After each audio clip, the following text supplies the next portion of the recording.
liwajhikal karim wa adimi sultani.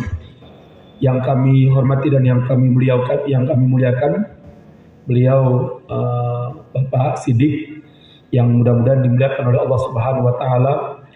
Begitu juga yang sangat kami muliakan, yang kami hormati Bapak-bapak dan ibu-ibu keluarga besar Satu Hari Satu Juz yang mudah-mudahan dimuliakan oleh Allah Subhanahu wa taala.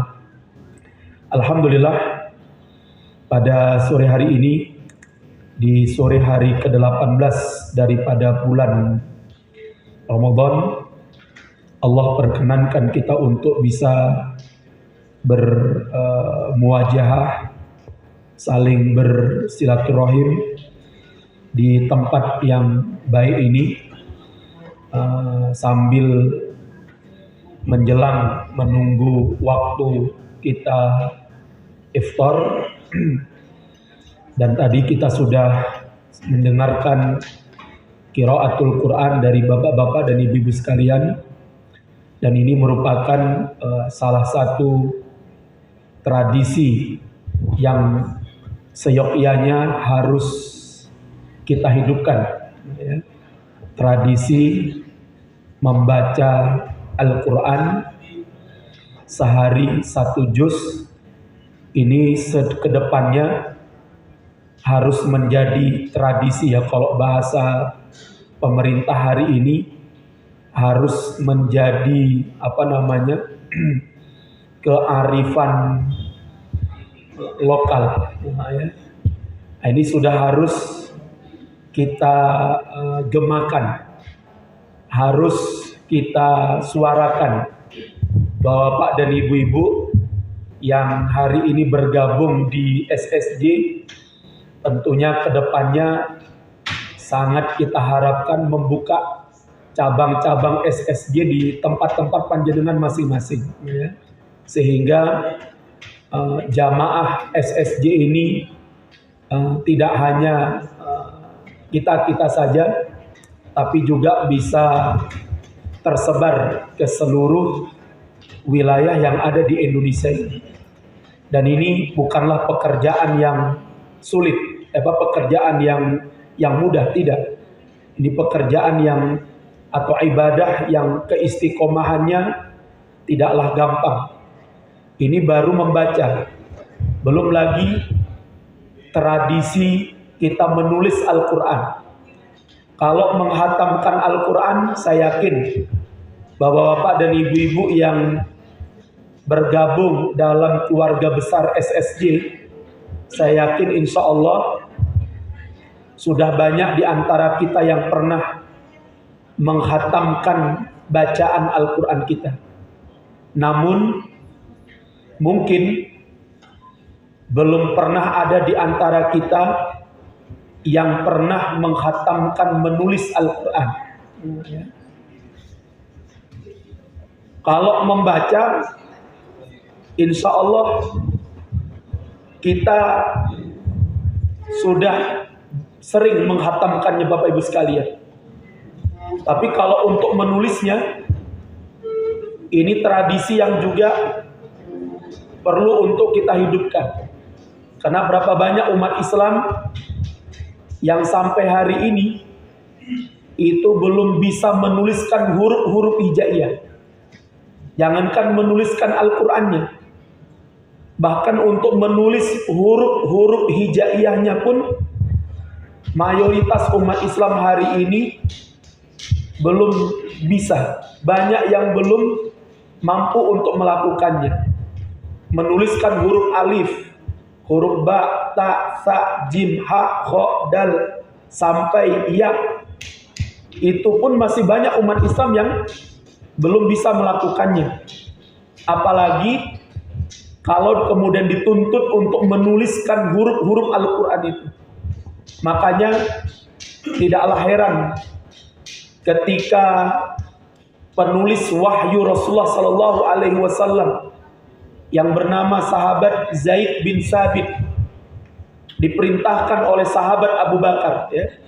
Jadi Bapak Ibu sekalian, Al-Quran yang ada hari ini di hadapan kita, Bapak Ibu sekalian, ini tidak lepas dari pekerjaan manusia-manusia yang mulia, tidak lepas dari usaha manusia-manusia agung dari umat ini. Dan itu dimulai ketika kekhilafahan sahabat Abu Bakar As-Siddiq, ketika terjadi perang Yamamah, ya. Perang Yamamah ini perang yang sangat dahsyat, di mana umat Islam harus berhadapan dengan orang-orang murtadin, pengikut Nabi palsu Musailamah Al-Kadzab, ya. Jadi Musailamah Al-Kadzab ini dia didukung oleh orang-orang murtadin dari negeri Yaman, dan mereka ingin menjadikan Yaman sebagai basis kekuatan daripada Musailamah sang nabi palsu ini. Maka sahabat Abu Bakar As-Siddiq radhiyallahu taala anhu mengirimkan pasukan yang sangat besar untuk memerangi Musailamah dan para pengikutnya. Maka meletuslah sebuah peperangan yang tidak pernah dilupakan dalam sejarah Islam, yang dikenal dengan nama Perang Al-Yamamah. Di sebuah tempat, sebuah kota, sebuah negeri namanya Negeri Yamamah, maka disebutlah dengan Perang Yamamah. Yang nanti di Perang Yamamah inilah seorang sahabat yang bernama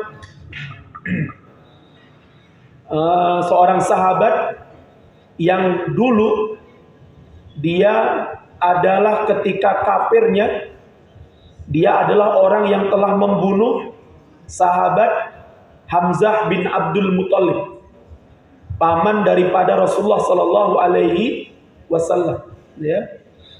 Di mana ketika perang Yamamah ini, ya, si pembunuh sahabat sahabat Hamzah bin Abdul Muthalib, yang dengan tombaknya dia membunuh sahabat Hamzah bin Abdul Muthalib, kemudian dia masuk ke dalam Islam. Namun Rasulullah Sallallahu Alaihi Wasallam waktu itu masih belum lego dengan beliau ini, ya, dan beliau pun sungkan juga kalau ketemu dengan Rasulullah Sallallahu Alaihi Wasallam. Kenapa? Karena orang yang dibunuh oleh beliau adalah paman yang sangat dicintai oleh Rasulullah Sallallahu Alaihi Wasallam, yaitu sahabat Hamzah bin Abdul Muthalib.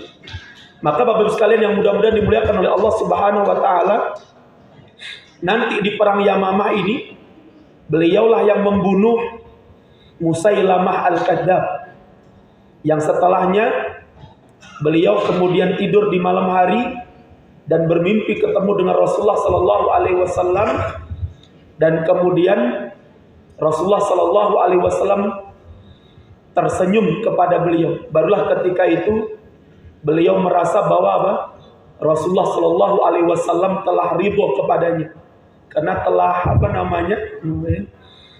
ini sudah impas, ya. Dulu pernah membunuh sahabat Hamzah, ya. Sekarang beliau membunuh siapa? Membunuh Musailamah Al-Kadzab.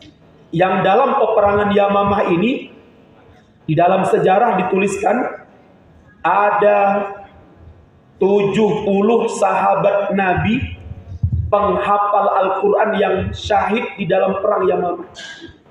Yang itu membuat sahabat Umar gusar, ya. Sahabat Umar apa? Sahabat Umar gusar karena khawatir kalau nanti Al-Quran ini tidak segera dibukukan, ya, tidak segera untuk dibukukan, dan para sahabat penghafal Al-Quran ini terbunuh satu persatu di medan jihad, maka Al-Quran akan khawatir hilang dari dada-dada umat Islam. Karena Bapak Ibu sekalian, tradisi kita di luar Arab itu berbeda dengan tradisi orang Arab, ya. Tradisi orang Arab itu menghafal. Sedangkan tradisi di luar Arab itu banyak menulis. Ya. Kita nggak bisa bayangkan kalau dulu Al-Quran tidak dibukukan di era sahabat Abu Bakar, mungkin hari ini kita tidak akan bisa membaca apa? Membaca Al-Quran. Kecuali juz 30 mungkin. Ya. Juz 30 pun ya wadduha ke bawah. Kenapa? Karena tidak semua di antara kita yang hafal apa? Al-Quran 30 juz. Ya. Maka sahabat Umar waktu itu setelah kembali dari perang Yamamah, beliau langsung datang kepada sahabat Abu Bakar. Ya. Sahabat Abu Bakar diberi masukan oleh Umar agar segera menuliskan Al-Quran. Karena di perang Yamamah 70 sahabat penghafal Quran syahid. Awalnya sahabat Abu Bakar berat. Nah, ini bukan pekerjaan yang mudah. Waktu itu sahabat Abu Bakar bilang sama Umar, kira-kira siapa orang yang kita tunjuk untuk menuliskan Al-Quran sebanyak yang telah Allah turunkan kepada Nabi-Nya? Maka kata sahabat Umar, perintahkan saja Zaid bin Sabit yang merupakan penulis wahyu daripada Al-Quran, penulis wahyu Al-Quran. Maka dipanggillah Zaid bin Sabit. Dan apa kata Zaid bin Sabit? Wahai Khalifah Rasulullah, kalaulah engkau perintahkan aku memindahkan gunung Uhud, itu lebih ringan bagiku daripada apa? Menuliskan Al-Quran. Dan ternyata memang berat Pak nuliskan Al-Quran ini. Ya. Dulu saja berat, ya. Sekarang kita ini pulpennya sudah manual, ya kan? Tintanya sudah banyak, apalagi sekarang nulis pakai laptop bisa, pakai HP bisa. Itu pun mungkin kita belum pernah menuliskan apa? Al-Quran. Ya, jangankan 30 juz ya. Surah Al-Baqarah aja pun mungkin ya, belum pernah kita tuliskan. Masya Allah. Maka benar kata sahabat Zaid bin Sabit ini, wahai Abu Bakar, ya, lebih baik engkau perintahkan aku macul, mindahkan gunung Uhud daripada apa? Menuliskan Al-Quran. Ini pekerjaan yang berat. Namun sahabat Abu Bakar meyakinkan Zaid bin Sabit, wahai Zaid, kalau enggak kau tuliskan Al-Quran sekarang, kemudian nanti Al-Quran itu hilang dari dada-dada umat Islam, maka kita yang akan menanggung dosanya di hadapan Allah Subhanahu wa ta'ala. Maka mulailah Zaid bin Sabit bekerja. Dia kumpulkan ayat-ayat Al-Quran, dia datangi para sahabat-sahabat Nabi yang masih hidup, dia rangkum, dia dengarkan, dia tulis. Masya Allah. Sehingga Bapak Ibu sekalian, tertulislah Al-Quran di era sahabat Abu Bakar ini. Masya Allah. Yang kemudian nanti Al-Quran disatukan menjadi satu mushaf yang kita kenal dengan nama mushaf apa? Utsmani, di era sahabat Utsman bin Affan. Dan inilah Al-Quran yang sekarang sampai kepada kita dengan standar satu bacaan. Karena Al-Quran itu diturunkan oleh Allah bi asri qiraat, dengan 10 bacaan, ya. Makanya kalau kita nggak pernah membaca qiraah asroh atau yang masyhur qiraah sab'ah misalnya, mungkin nanti kita akan mengatakan apa? Ini orang kok baca Qur'annya aneh, ini jangan-jangan aliran sesat, ya kan? Misalnya kita bacaan standarnya Mushaf Utsmani itu wadduha, ya kan? Tapi boleh menggunakan qiraah yang lain. Ya, dan itu sering dibaca oleh orang-orang Afrika, ya.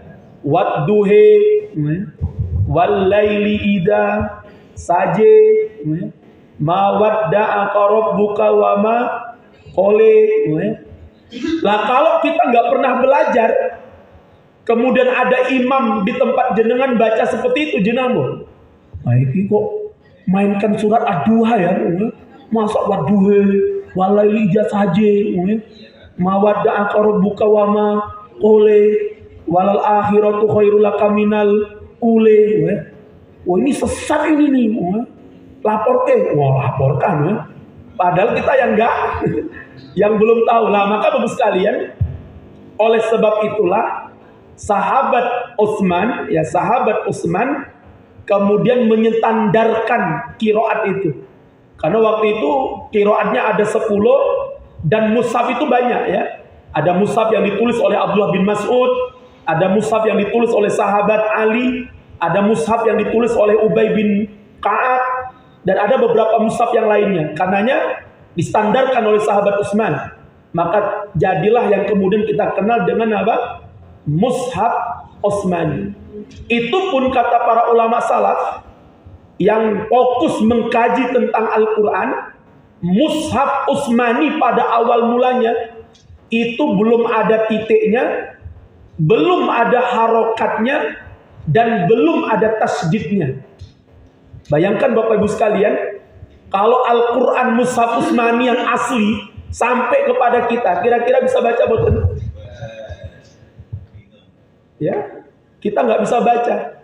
Nanti baru Al-Quran itu disempurnakan, dikasih titiknya, dikasih harokatnya, dikasih tasdidnya, itu di era pemerintahan Bani Umayyah, di era rajanya yang bernama Abdul Malik bin Marwan. Ya, Abdul Malik bin Marwan punya gubernur di Basrah, namanya Ziyad bin Abihi. Ya, Ziyad bin Abihi. Lah Ziyad bin Abihi ini dia mendengar orang-orang di luar Arab keliru banyak membaca Al-Quran itu. Karena di dalam Al-Quran kita keliru di dalam membaca harokatnya, itu maknanya bisa berubah menjadi berapa? 180 derajat. Yang sering kali keliru itu di dalam surah At-Taubah. Bisa dilihat dan di dalam surah At-Taubah. Yang ini membuat Ziyad bin Abihi kemudian menjadi nggak bisa tidur dia. Karena orang banyak salah di dalam membaca surat At-Taubah ya, ayat yang silakan nanti dibuka itu dalam surah Al-Quran, dalam surah At-Taubah. Ya, ayat yang kedua. Ya. Kalau kita menggunakan kaidah nahwu, bacaannya itu coba kita lihat ya. Wa adhanum minallahi wa rasulih. Wa adhanum minallahi wa rasulihi ilan nasi yaumal hajjil akbar. Annallaha bari'um minal musyrikina wa rasuluh. Itu yang benar. Tapi orang yang kalau nggak paham, dia akan baca karena nggak, waktu itu Al-Quran belum ada harokatnya, dia bacanya gimana? Karena sesuai dengan nahwu sorobnya, annallaha bari'um minal musyrikina wa rasulih. Dan itu maknanya sangat berbeda, 180 derajat. Kalau annallaha bari'um minal musyrikina wa rasuluh, itu artinya apa? Allah dan Rasulnya berlepas diri dari orang-orang musyrik. Kalau kalimat Rasulnya dibaca apa? Wa rasuluh. Tapi kalau dibaca wa rasuli, artinya apa? Allah berlepas diri dari orang-orang musyrik dan Rasulnya. Berarti Allah berlepas diri dari siapa? Orang musyrik dan Rasulnya sendiri. Na'udzubillah min dzalik. Dan itu akhirnya apa? Ziyad bin Abihi nggak bisa tidur. Dan akhirnya dia memanggil seorang pakar nahwu sorob pada masa itu, namanya Abul Aswad Ad-Du'ali. Diperintahkan Abul Aswad untuk apa? Ngasih harokat, ngasih titiknya, dan ngasih musaddadnya, tasdidnya. Dan itu pun awal mulanya Abul Aswad Ad-Du'ali juga menolak.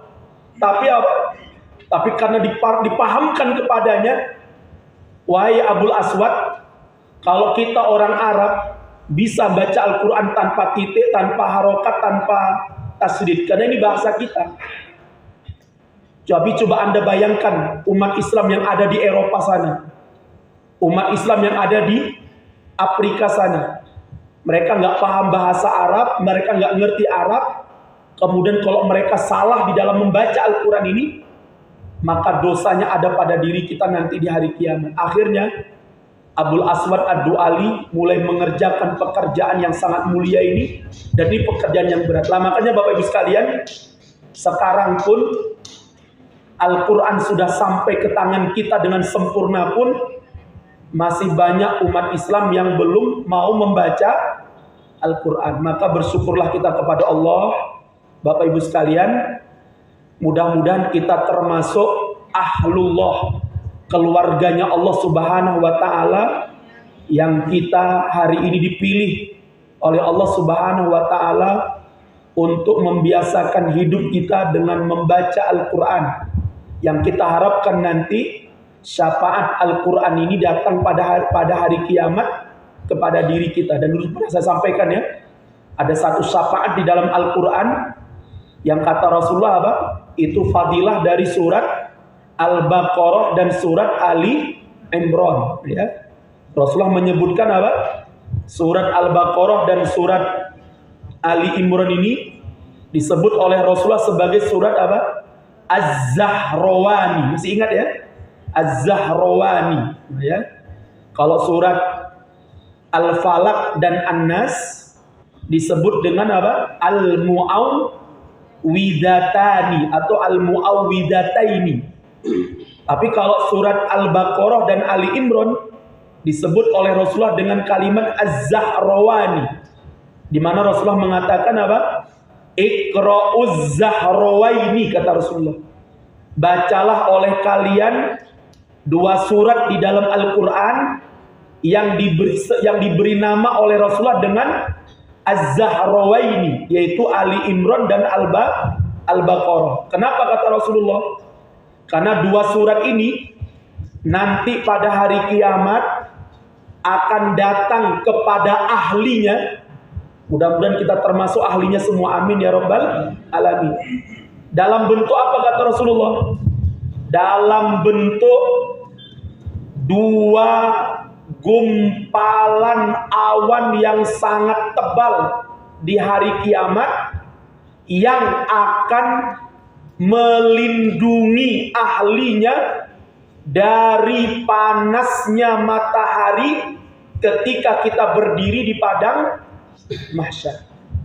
Bapak Ibu sekalian, tidakkah kita berharap Bapak Ibu sekalian, nanti di padang mahsyar kita memiliki payung yang akan menaungi kita dari panasnya matahari ketika matahari itu didekatkan oleh Allah di atas kepala kita satu hasta ya. Sekarang saja matahari berada di atas kepala kita berjuta-juta kilometer ya. Kita bisa merasakan bagaimana panasnya. Lantas bagaimana kalau nanti matahari itu didekatkan oleh Allah di atas kepala kita satu hasta, dalam keadaan kita telanjang bulat, tidak memakai sandal, dan dalam keadaan belum berkhitan. Masya Allah. Ketika itu Bapak Ibu sekalian, tidak ada yang kita harapkan kecuali apa? Datangnya syafaat Al-Quran. Salah satunya adalah dari surat Al-Baqarah dan Ali Imran. Jadi Bapak Ibu sekalian, kalau saya Bapak Ibu sekalian, ketika kendo ya, kendo itu apa ya? Kendo itu males ya. Kok kayaknya mau baca pun, itulah yang saya ingat adalah apa? Fadilah dari kita membaca Al-Quran itu yang akan membangkitkan kita kembali untuk apa? Semangat untuk membaca Al-Quran ya. Karena nanti di sana Bapak Ibu sekalian tidak ada yang bisa menyelamatkan kita kecuali amal-amal soleh kita. Maka Bapak Ibu sekalian, teruslah Bapak Ibu sekalian membaca Al-Quran walaupun dalam keadaan terbata-bata. Ya. Walaupun jenengan belum lancar membaca Al-Quran, dalam keadaan ya tak kata Rasulullah ya. Ya tak itu apa? Terbata, ya. Terbata-bata, ya. Apa? Berondang gerandul, ya. Ya tak itu ya terbata-bata, kadang putus, kadang pedot, kadang lancar. Terus istiqomah Bapak Ibu sekalian sampai nanti kita bertemu dengan Allah Subhanahu wa Ta'ala. Amin ya Rabbal Alamin. Baik Bapak Ibu sekalian yang mudah-mudahan dimuliakan oleh Allah Subhanahu wa Ta'ala. Tadi beliau Bapak Siddiq telah menyampaikan kepada kita ya, berkenaan dengan wakaf pembebasan tanah pemakaman muslim atau makbarah bagi kaum muslimin yang dulu saudara-saudara kita ya, orang-orang tua kita kaum muslimin pada masa dahulu, karena bisa jadi ya kurangnya ilmu yang mereka miliki ya, sedikitnya informasi yang sampai kepada mereka, sehingga dulu banyak umat Islam yang tidak memperhatikan masalah kuburan ini, sehingga kuburan umat Islam pada masa dahulu itu banyak yang bercampur di tempat-tempat pemakaman umum antara kuburan orang-orang muslim dengan orang-orang kafir ya. Saya tidak menyalahkan orang-orang tua kita, bapak-bapak kita, saudara-saudara kita dahulu yang hari ini kuburan-kuburan mereka itu bercampur baur dengan kuburan orang-orang yang kafir di dalam sebuah tempat pemakaman umum. Saya tidak akan menyalahkan, karena bisa jadi itu disebabkan karena apa? Kekurangan ilmu dulu orang-orang tua kita ya. Sedikitnya informasi mereka tentang Islam yang dulu mereka dapatkan, dan kita tidak akan salahkan Bapak Ibu sekalian. Mudah-mudahan Allah ampuni dosa-dosa mereka semuanya ya. Karena sering saya lihat itu kuburan muslim di sebelahnya pas itu kuburan ada salibnya. Kita bisa bayangkan ya, jenengan bisa lihat nanti di kuburan makam makam haji itu atau makam apa namanya? Bonoloyo itu ya. Kelihatan banget itu ya. Sebelahnya muslim, di sebelahnya langsung salibnya. Ya. Pas di sebelahnya kuburannya orang kafir. Kita tidak salahkan Bapak Ibu sekalian, karena memang dulu bisa jadi orang-orang tua kita, keluarga besar kita, saudara, karena sedikitnya ilmu yang mereka pahami. Itu yang pertama. Yang kedua Bapak Ibu sekalian yang mudah-mudahan dimuliakan oleh Allah, sekarang kita sebagai anak-anak mereka, kita sebagai keturunan-keturunan mereka, dan alhamdulillah ilmu itu telah sampai kepada kita, di mana Rasulullah SAW mengingatkan kepada kita, di mana para sahabat mengatakan apa? Rasulullah telah memerintahkan kepada kami untuk menguburkan saudara-saudara kami di tengah-tengah orang-orang yang soleh. Kenapa? Innal mauta yata'addawna. Karena sesungguhnya orang yang mati itu akan merasa tersakiti dengan biljarisu, dengan kuburan tetangganya yang jahat, kuburan tetangganya yang buruk. Sebagaimana kata Rasulullah, orang yang masih hidup pun akan tersakiti dengan tetangganya yang, jenengan kalau punya tetangga yang buruk pripun Bu? Merasa terganggu boten? Jenengan baca Quran, sering sholat malam, punya tetonggo, dua anjing 10.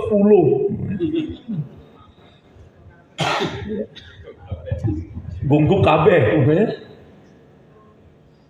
Diam anjing ini setiap malamnya kain-kain, jerit-jerit. Kira-kira jenengan terganggu nggak punya tetangga yang tidak baik ini? Ya, terganggu. Jenengan pas sholat malam, anjingnya berantem. Wah, wah, wah.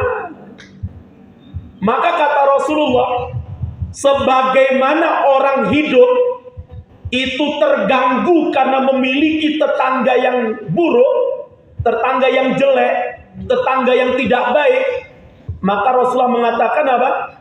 Orang yang meninggal dunia pun, orang yang sudah mati pun, kata Rasulullah apa? Akan terganggu dengan kuburan tetangganya yang buruk, apalagi kafir. Ya. Maka Bapak Ibu sekalian, Rasulullah memerintahkan kepada kita untuk apa? Menguburkan jenazah saudara kita itu di tengah-tengah jenazah kuburannya orang-orang yang soleh. Makanya banyak Bapak Ibu sekalian, para ulama salaf kita itu berdoa kepada Allah, minta dikuburkan jenazahnya di mana? Di pekuburan Baqi', bukan Baqi loh ya. Pekuburan mana? Baqi' yang ada di sebelah Masjid Nabawi. Masya Allah. Kenapa banyak ulama salaf kita berdoa kepada Allah agar jasadnya dikuburkan di pekuburan Baqi'? Dikarenakan isi kuburan Baqi' itu orang-orang soleh, sahabat-sahabat Nabi, istri-istri Rasulullah Sallallahu Alaihi Wasallam, para tabiin, tabiut tabiin, banyak yang dikuburkan di pekuburan Baqi'. Sehingga banyak para ulama salaf kita berdoa kepada Allah, ya Allah, kuburkan jasadku nanti kalau meninggal dunia di pekuburan Baqi'. Kira-kira kita pernah nggak doa seperti itu ya? Saya nggak pernah doa gitu, karena kalau nanti anak kulo arep siaroh, keadohan, ya sebenarnya kalau Allah mudahkan, insya Allah apa? Kalau anaknya tiap tahun bisa umroh kan berarti bisa apa? Bisa ziarah. Nah, yang jelas Bapak Ibu sekalian, ini menunjukkan bahwa apa? Pentingnya kita untuk ihtimam, peduli dengan kuburan yang nanti akan kita tempati, yang nanti akan ditempati oleh keluarga kita, oleh istri kita, oleh suami kita, oleh anak-anak kita. Dan alhamdulillah dari Masjid Istiqlal atau di bawah yayasannya yang dipimpin oleh atau yang diasuh oleh Pak Siddiq ini telah membebaskan tanah yang itu akan diperuntukkan untuk pekuburan kaum muslimin. Masya Allah Bapak Ibu sekalian, alangkah bahagianya kita di dunia ini berkumpul di dalam keluarga besar SSJ. Nah, ya. Ketika meninggal juga ngumpul jadi apa? Jadi satu di pekuburan yang di dalamnya teman-teman kita sama-sama keluarga besar SSJ. Sehingga Bapak Ibu sekalian, mudah-mudahan kebaikan-kebaikan saudara-saudara kita yang menjadi tetangga kita nanti di kubur ini, karena mereka sama-sama saudara kita, sama-sama membaca Quran, sama-sama sering kumpul, sama-sama sering memperhatikan Al-Quran, mudah-mudahan itu akan membawa kebaikan pada diri kita nanti ketika di alam kubur. Lah, oleh sebab itu Bapak Ibu sekalian, ini perlu kita pahamkan kepada diri kita pribadi dan kepada keluarga besar kita, ya, agar kedepannya kita umat Islam tidak lagi menguburkan jenazah saudara-saudara kita, termasuk kita. Ya, termasuk kita ini Bapak Ibu sekalian, kita ini kan sedang nunggu nomor antrian. Kalau belum waktunya ya, tadi pagi Pak, saya itu pulang, ini kisah nyata ini Pak ya. Tadi pagi saya itu pulang ngisi kajian dari Islamic Center Karanganyar ya. Jadi lewat jembatan Juruk itu ya. Lewat jembatan Juruk itu kan sempit sekarang karena itu kan jadi dua arah itu ya kan ya. Lah di depan saya itu saya lihat ada seorang bapak-bapak arah mau ke Karanganyar itu sedang nuntun sepeda, berarti sebelah selatan ya. Dia sedang berjalan di atas di atas tenda di atas trotoarnya itu ya. Di atas trotoarnya itu dia sedang tuntun sepeda, Pak. Bapak-bapaknya ini usia sekitar 50-an tahun lah. Saya lihat memang bapak itu nuntun sepeda, tapi saya nggak tahu apa yang merasuki bapak ini. Ya bukan merasuki ya. Tiba-tiba menjelang mobil saya sampai ke tempat beliau nuntun sepeda ini, beliau naik sepedanya lah jatuh, Pak. Jadi pas naik sepeda itu nggak tahu gimana beliau naik sepedanya jatuh pas di depan mobil saya itu, kepalanya tuh udah alhamdulillahnya saya itu refleks langsung alhamdulillah remnya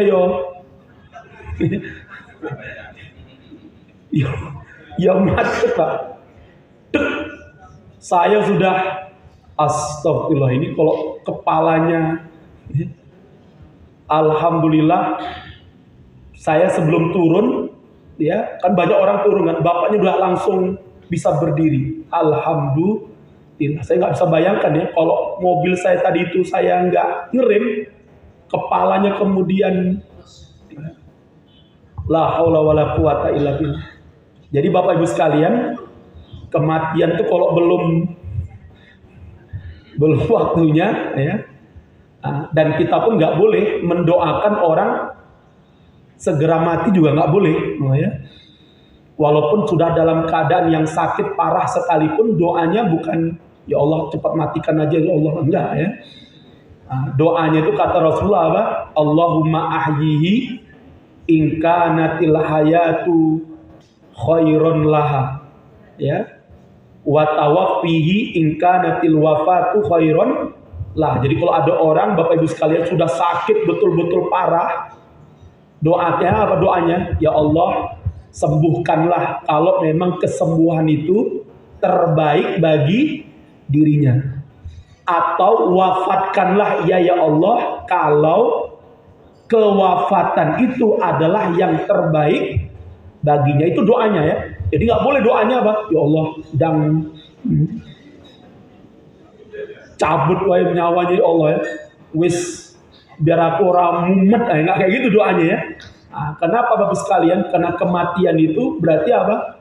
Akhir dia kemudian bisa menambah amalnya di dunia ini dan bisa mengurangi dosanya. Oleh sebab itu Bapak Ibu sekalian yang mudah-mudahan dimuliakan oleh Allah Subhanahu wa taala, karenanya mari kita dari keluarga besar SSJ ini, walaupun tentunya tidak mesti ya harus ambil mungkin Bapak Ibu sekalian, karena pekuburan muslim ini alhamdulillah juga sudah banyak disediakan oleh kaum muslimin ya. Ada yang di Pulau Karto, ada yang di Kartosuro dan sebagainya. Yang jelas ini adalah bagian daripada tradisi yang harus kita hidupkan kembali, di mana seorang muslim dikuburkan di tengah-tengah keluarga muslim yang soleh ya. Tidak lagi keluarga kita nantinya termasuk diri kita dikuburkan di pekuburan umum yang di situ bercampur baur antara mukmin dan kafir. Ini sudah menjadi prinsip kita ya. Dan ini bukan bagian daripada radikalisme ya.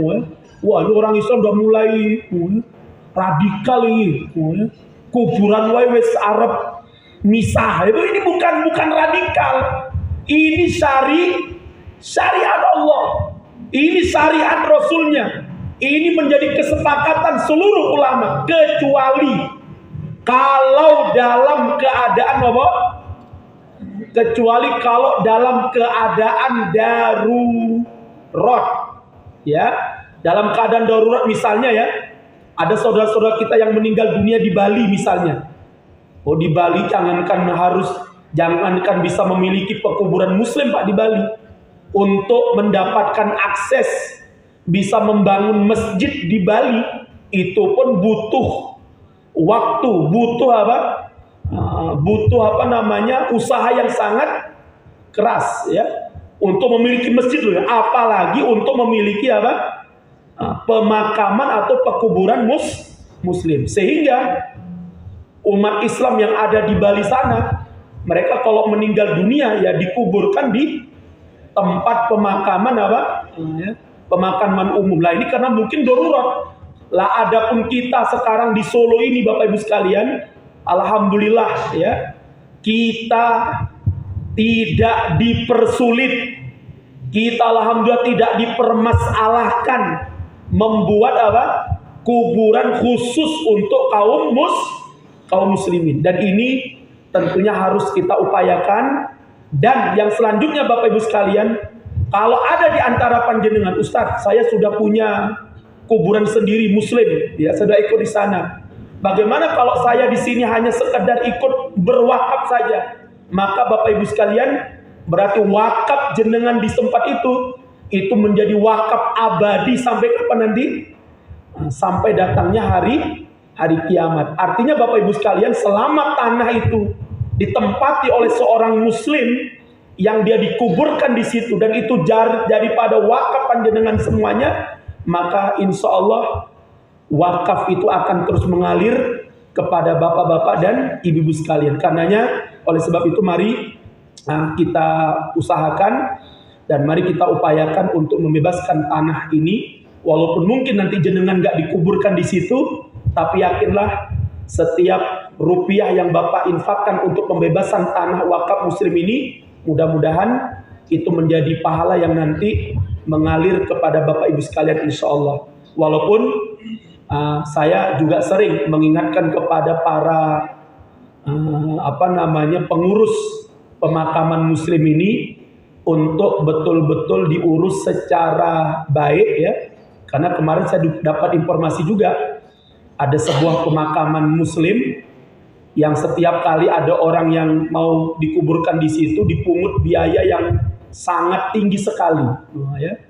Padahal saya tahu dari para pengasuhnya atau para pengurusnya itu adalah tanah wakaf, ya.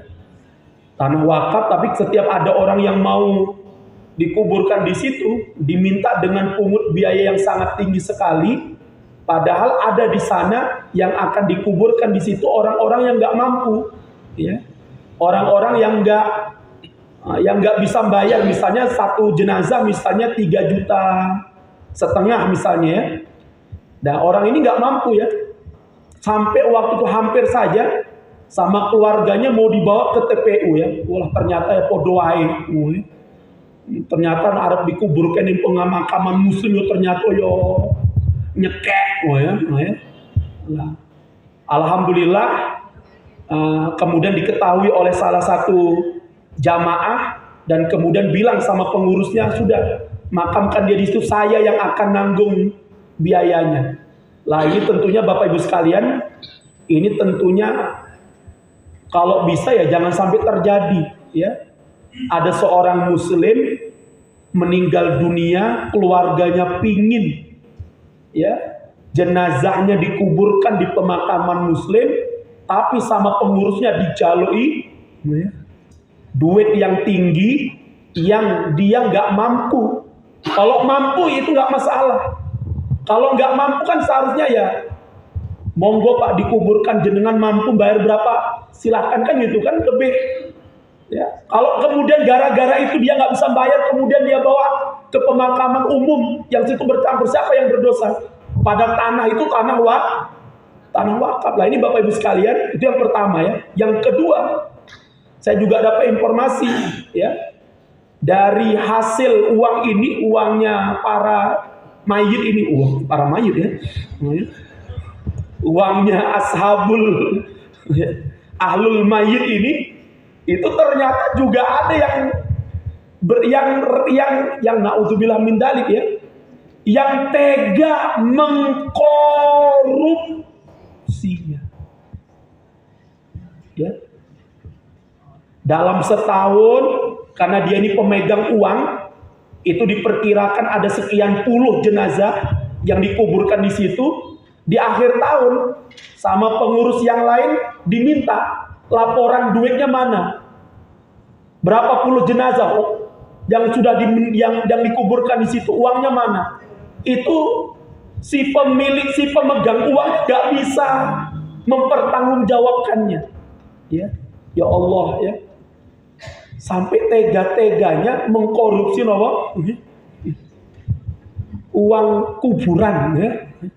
Apa nggak takut nanti di hadapan Allah Subhanahu wa Ta'ala? Lah oleh sebab itu Bapak Ibu sekalian, mudah-mudahan ya, insya Allah ini sudah kita luruskan dan kita ingatkan ya, jangan sampai itu terjadi ya, dan mudahkan umat Islam untuk bisa menguburkan jenazah saudara mereka yang muslim ya. Tadi terutama apa? Dengan syarat dia sholat 5 waktu untuk dikuburkan di pekuburan muslim, sehingga itu akan menjadi tradisi yang baik, menjadi sebuah tradisi yang mulia, yang insya Allah nanti itu semua akan menjadi pahala bagi kita semuanya. Maka Bapak Ibu sekalian, mari kita berdoa kepada Allah Subhanahu wa Ta'ala. Mudah-mudahan nanti ketika dikubur, kita juga dipertemukan dengan saudara-saudara kita yang soleh ya, dan nanti di akhirat pun kita dikumpulkan oleh Allah dengan orang-orang yang soleh. Dan mari kita tutup pertemuan di sore hari ini, karena sebentar lagi sudah adzan. Kita berdoa kepada Allah Subhanahu wa Ta'ala, sekaligus kita mendoakan saudara-saudara kita yang ada di Palestina ya, termasuk juga saudara-saudara kita yang ada di India ya. Ini yang dahsyat, ini bukan hanya Palestina saja Pak. Di India masjid-masjid umat Islam sudah mulai dihancurkan ya, karena presiden India yang sekarang ini betul-betul sangat rasis, dan dia sangat Islamofobia, sangat fobi terhadap terhadap Islam. Mari kita berdoa kepada Allah Subhanahu wa Ta'ala. A'udzubillahi minasyaitonirrajim. Bismillahirrahmanirrahim. Alhamdulillahirabbil alamin. Hamdan na'imin, hamdan syakirin, hamdan yuwafi ni'amah wa yukafi umisidah. Alhamdulillahi rabbil alamin. Wassalatu wassalamu ala asyrafil anbiya'i wal mursalin wa ala alihi wa sahbihi ajma'in. Allahumma ighfir lana wa liwalidina warhamhuma kama rabbawna shighara. Rabbana ighfir lana wa li ikhwanina alladhina sabaquna bil iman wa la taj'al fi qulubina ghillan lil ladzina amanu Rabbana innaka ra'ufur rahim. Allahumma ighfiril muslimina wal muslimat wal mu'minina wal mu'minat wa alif baina qulubihim wa aslih dhata bainihim wansurhum ala aduwika wa aduwihim. Allahumma al'an kafarata ahlil kitab alladhina yasudduna an sabilik wa yukadzibuna rusulak wa yuqatiluna awliya'ak. Allahumma khalif baina kalimihim wa zalzil aqdamahum wa anzil bihim ba'saka alladhi la tarudduhu 'anil qaumil mujrimin. Allahumma ansur ikhwanana al-muslimina fi Palestin. Allahumma ansur ikhwanana al-muslimina wal mu'minina fi Masjidil Aqsa. Allahumma ansur ikhwanana al-muslimin al-mustad'afina fi Masjidil Aqsa birahmatika ya arhamar rahimin. Ya Allah, tolonglah saudara-saudara kami yang muslim ya Allah, yang hari ini mereka menjadi garda terdepan penjaga Masjidil Aqsa ya Allah. Tolonglah mereka ya Allah, bantu mereka ya Allah, kembalikan Masjidil Aqsa ke tangan umat Islam ya Allah. birahmatika ya arhamar rahimin.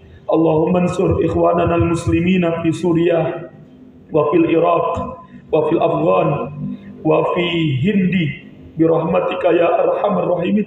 Ya Allah, tolonglah saudara-saudara kami ya Allah yang ada di India ya Allah, dari tangan dan kekejian orang-orang yang memusuhi mereka ya Allah, dari kaum kufar yang menyakiti, membunuh, menghancurkan masjid-masjid kaum muslimin yang ada di India ya Allah. Lindungilah saudara-saudara kami yang ada di India ya Allah, terutama di bulan Ramadan ini ya Allah, birahmatika ya arhamar rahimin.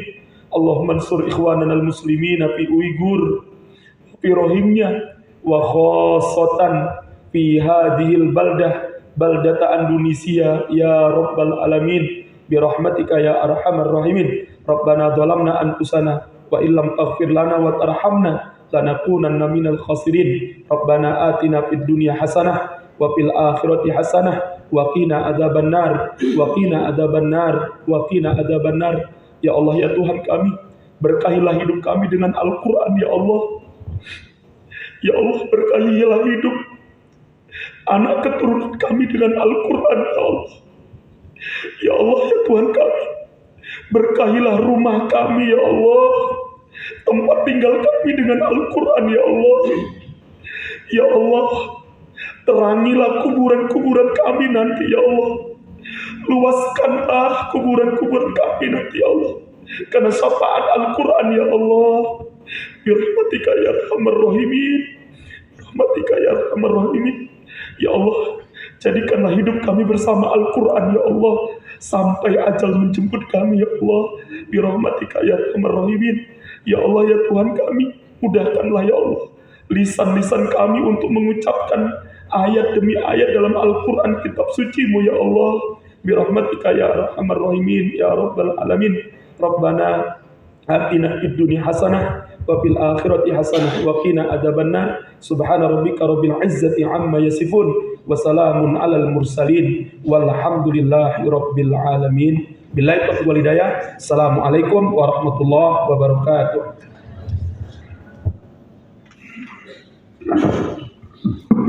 Jazakallahu kepada Ustaz Tenggar Zalfi yang telah memberikan tausiah, muhasabah serta wacangan-wacangan tadi. Mudah-mudahan menjadikan keilmuan kita, dan mudah-mudahan betul-betul kita nanti sampai akhir hayat menjadi ahlul Quran. Amin ya rabbal alamin. Dengan izin Allah, SSC, member SSC sampai detik ini yang sudah pesan makam muslim sudah 27 orang.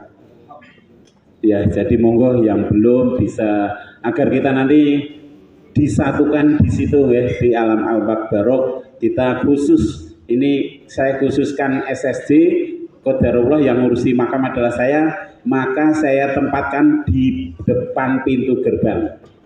Ini saya angkat Ahlul Quran, dimakamkan nanti. Begitu masuk lokasi dari tanah 1700 nanti, kita keluarga SSC yang paling depan gitu. Jadi monggo nanti mumpung belum tutup, seandainya ini dana sudah tertutup, mohon maaf saya tidak menerima kaplingan lagi. Jadi ini tujuannya adalah untuk menutup atau pembebasan tanah untuk makam muslim. Seandainya kita sudah tutup, kas ada tidak mampu ahli Quran 5 waktu aktif dan dia sergap nang masjid, insya Allah gratis. Dan tokoh-tokoh insya Allah juga gratis. Nanti monggo Ustaz Tengku, siapa yang kalau memang ada di sana nanti insya Allah, agar biar menjadi contoh yang lain. Terus terang tetangga saya itu saya suruh di makam muslim nggak mau, di golek murah nang Bonole dibangun sampai entahnya 7,5 malam. Ya, itu karena dibangun sampai semegah itu, yaitu dikira di Bonole murah, ternyata lebih mahal. Tapi ini seandainya panjenengan pesen, jangan niatkan untuk jenengan, bisa untuk yang lain. Oke?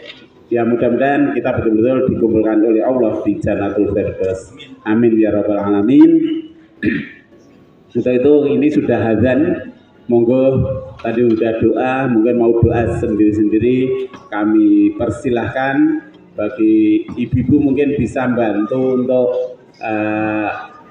menyiapkan atau ambil sendiri-sendiri, monggo. Dari saya cukup sekian. Bila taufiq hidayah. Assalamualaikum warahmatullahi wabarakatuh.